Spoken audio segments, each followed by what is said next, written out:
Let's talk about you. Yeah, you. We're going to decode something you might feel deep down, that need for just a little extra reassurance to feel truly safe and secure. So let me just ask you something straight up. Does your relationship ever feel, well, like a second job? You know, the kind you can never really clock out of? Where you're always on high alert, sort of managing things, scanning the horizon for any tiny sign of trouble. All right, let's see if any of this hits home. Your partner doesn't text back for an hour, and boom, your mind just sprints to the absolute worst-case scenario. Or maybe small, totally normal things, like them needing some space, feel like these massive relationship-ending threats. And underneath it all, you have this incredible, intense craving for deep connection. But it's always tangled up with this quiet, nagging fear that you're just going to be abandoned. Okay, if you're nodding your head right now, I need you to lean in and hear this. You are not needy, you are not broken, and you are absolutely not too much. What's really going on is that your internal attachment system, the part of your brain wired for connection, is just on high alert. It's a feature, not a bug. And guess what? There's actually a name for this whole experience. It's called an anxious attachment style. And yeah, it's considered an insecure style, and it often has roots in our earliest experiences with caregivers who were, well, a little inconsistent. The whole thing is defined by these two huge, powerful forces: an intense pull-you-in need for closeness and this deep, gut-wrenching fear of being left behind. So, the big question is, how did you end up wired this way? Well, to really get who you are today, we've got to take a look at your brain's original blueprint, the one that your past sketched out for you. See, it all starts way, way back. Your nervous system, the very foundation of how you feel everything, learned a really important lesson early on. Connection. The one thing you needed more than anything to survive was unpredictable. Sometimes it was there and it was great, and other times, poof, it was gone, or just distant. Now, because of that inconsistency, your amygdala, think of it as your brain's little threat detector, it had to level up.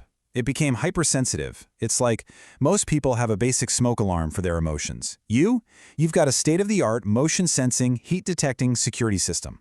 It's designed to pick up on the slightest change in the emotional temperature, which also means it sometimes treats burnt toast like a 5-alarm blaze.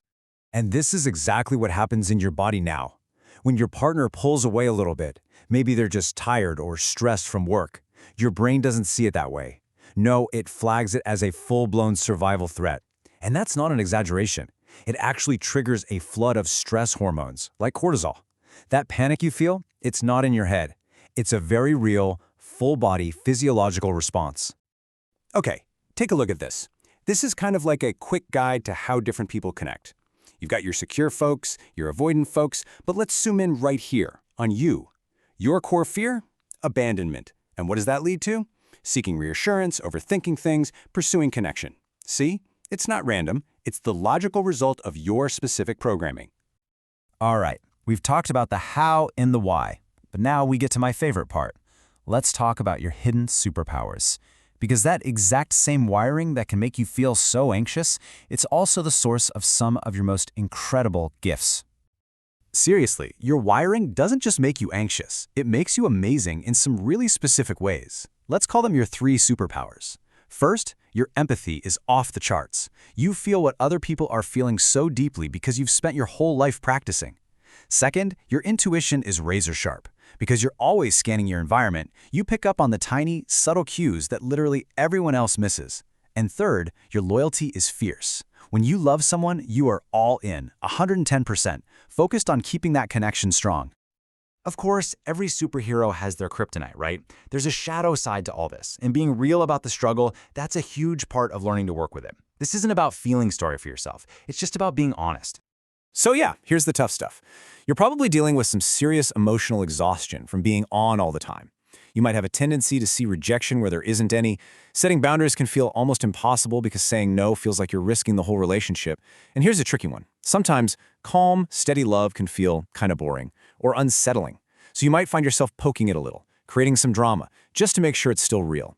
It's this whole pursue and panic thing, and man, it can be draining for everyone involved. So that's the hardware. That's the machine. Now, let's talk about the user manual. This is not, and I repeat, not about fixing you. It's about learning how to operate your own unique system. It's about working with your wiring, not fighting against it. Okay, so here's your personal toolkit. A few things to practice. First, learn how to self-soothe. When that threat detector starts blaring, you need a way to tell your body, hey, we're safe. Maybe it's a deep breath, maybe it's a walk. Second, practice just noticing your patterns without judging them. And third, and this is a game changer, communicate your need for reassurance directly. Instead of acting out to get a reaction, try just saying calmly, I'm feeling a little insecure right now and could really use a hug. That's not needy, that's just clear.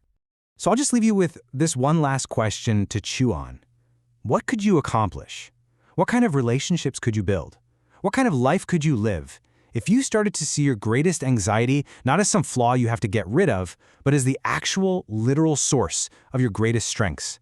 Just think about that.